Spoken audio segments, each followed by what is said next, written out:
Hi friends, എല്ലാവരും സുഖമായിട്ടിരിക്കുന്നു എന്ന് വിശ്വസിക്കുന്നു. ഒന്ന് ലൈക്ക് ചെയ്യണേ, സബ്സ്ക്രൈബ് ചെയ്യണേ. ഇന്ന് ഞാൻ പാവയ്ക്ക കൊണ്ട് റെസിപ്പിയാണ് ഉണ്ടാക്കാൻ പോകുന്നത്. ഇതൊന്ന് നന്നായിട്ട് കഴുകി വെച്ചതാണ്, അതൊന്ന് കട്ട് ചെയ്തെടുക്കാം. ഇതൊന്ന് വൃത്തിയായി കഴുകി നമുക്ക് കട്ട് ചെയ്തെടുക്കാം. പാവയ്ക്ക കഴിക്കാൻ അധികം അങ്ങനെ എല്ലാവർക്കും ഇഷ്ടമല്ല. നമ്മൾ നല്ല ടേസ്റ്റ് ആയിട്ട് ഉണ്ടാക്കിയാൽ അതെല്ലാവരും കഴിക്കട്ടോ. നല്ല ടേസ്റ്റ് ഉണ്ടാവും കഴിക്കാൻ. അപ്പം കയ്പ്പ് പോലും നമുക്ക് ഫീൽ ചെയ്യില്ല എന്നുള്ളതാണ്.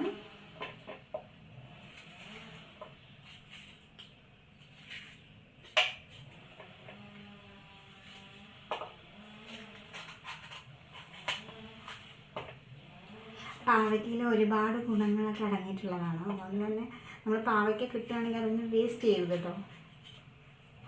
നമ്മളത് കഴിക്കുക തന്നെയാണ്. കുട്ടികളെ കൊണ്ടൊക്കെ നമ്മൾ കഴിപ്പിക്കണം. കയ്പില്ലാത്ത വീട്ടിൽ ഉണ്ടാക്കി കൊടുത്തിട്ട് നമ്മൾ കഴിപ്പിക്കണം കേട്ടോ.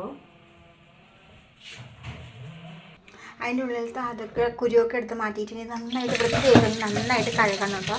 അത് കഴുകുന്നതിലൊക്കെ കയ്പ്പ് പോകാനുള്ള ഒരു ഇതുണ്ട് കേട്ടോ. അങ്ങനെയൊക്കെ വൃത്തിയായിട്ട് ഉള്ള പുറമൊക്കെ നന്നായി കഴുകുമ്പോൾ അതിലും ഒരു കയ്പ്പ് പോകാനുള്ള ചാൻസ് ഉണ്ട് കേട്ടോ.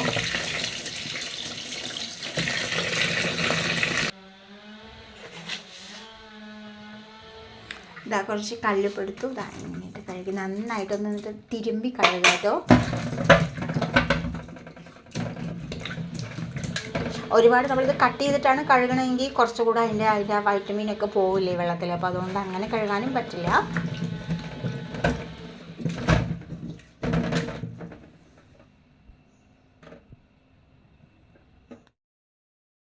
അതിലോട്ട് ലേശം മഞ്ഞൾപ്പൊടി ഇട്ട് കൊടുക്കാം കേട്ടോ. ഈ പാവയ്ക്കൊക്കെ നല്ല ഭംഗി വരാനായിട്ടേ നന്നായിട്ട് വിഷം അടിക്കുന്നുണ്ട് കേട്ടോ. അപ്പോൾ അതുകൊണ്ട് പുറമൊക്കെ നന്നായിട്ടൊന്ന് തേച്ച് തന്നെ കഴുകണം കേട്ടോ.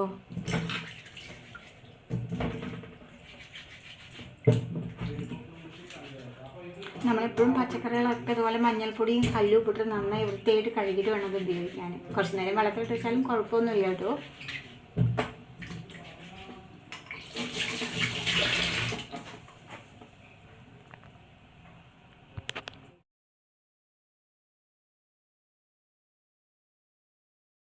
നമുക്ക് ഉള്ളിയൊക്കെ തൊലി കളഞ്ഞെടുക്കണം.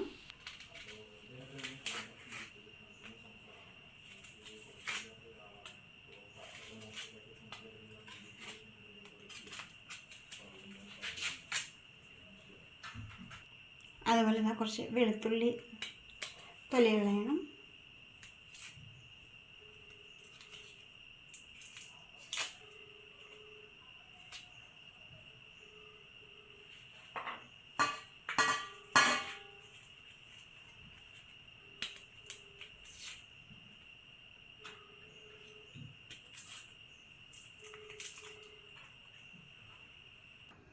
കുറച്ച് തേങ്ങ വേണം, തേങ്ങ ചിരവാം.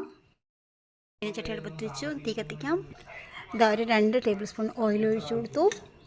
ഇതാ അരി ഇട്ട് കൊടുക്കാം. സാധാ ചോറ് വയ്ക്കുന്ന അരിയാണ്. ഇതാ ഒന്ന് പൊരിഞ്ഞ് വന്നിട്ടുണ്ട്. ഇനി ഇതിലോട്ട് നമുക്ക് കപ്പൽ മുളക് ഇട്ട് കൊടുക്കാം. ഇതാ കുറച്ച് ഉഴുന്ന് പരിപ്പ്,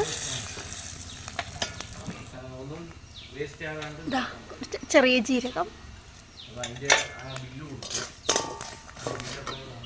ഇതങ്ങനെ എല്ലാം ഞാൻ വറുത്ത് കോരി എടുത്തിട്ടുണ്ട്. ഇതാ 2 ടേബിൾ സ്പൂൺ ഓയിൽ ഒഴിച്ചു.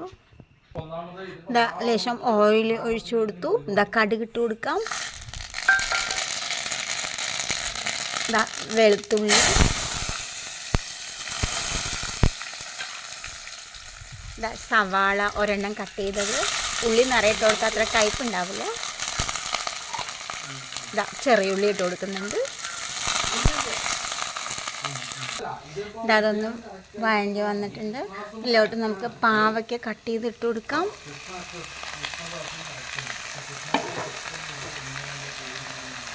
കറിവേപ്പില ഇട്ട് കൊടുക്കാം.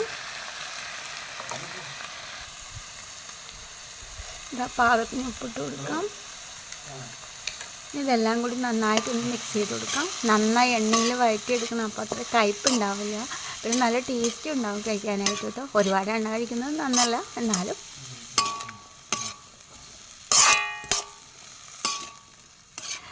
ഗ്യാസിലൊക്കെ ആണെങ്കിൽ സിമ്മിൽ വെച്ചിട്ട് നമുക്ക് ചെയ്യാൻ പറ്റും. ഇത് ഇങ്ങനെ വഴറ്റിയെടുക്കുമ്പോൾ അടുപ്പ് തീ കൂടി പോകണം. പിന്നെ ഞാൻ ഒന്ന് കുറച്ച് വെച്ചതാണ്. ഇതിപ്പോൾ നന്നായിട്ടൊന്ന് ആറിയിട്ടുണ്ട്. ഇതാ ജാറെടുത്ത് നമുക്ക് അതിലോട്ട് ഇട്ട് കൊടുക്കാം. ഇതൊന്ന് പൊടിച്ചെടുക്കാം. ആദ്യം നമുക്ക് തേങ്ങ ഇട്ട് കൊടുക്കാം അതിലോട്ട്.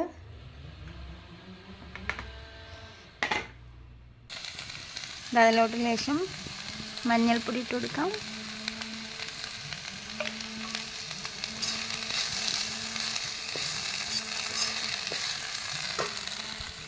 അതിലോട്ട് ലേശം വെള്ളം ഒഴിച്ച് കൊടുക്കാം.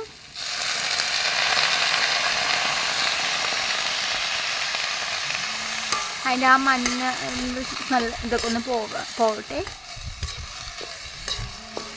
മഞ്ഞപ്പൊടിയുടെ ആ ഒരു കട്ടൊക്കെ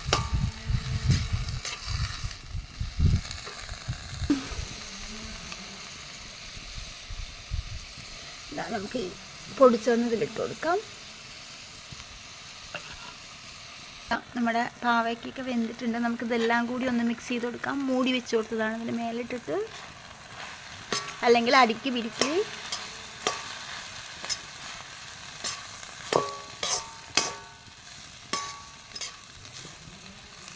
നല്ല ഡിഫറെൻറ്റ് ടേസ്റ്റ് ആയിട്ടുള്ള ഹെൽത്തി ആയിട്ടുള്ള ഒരു പാവയ്ക്ക തോരൻ കേട്ടോ.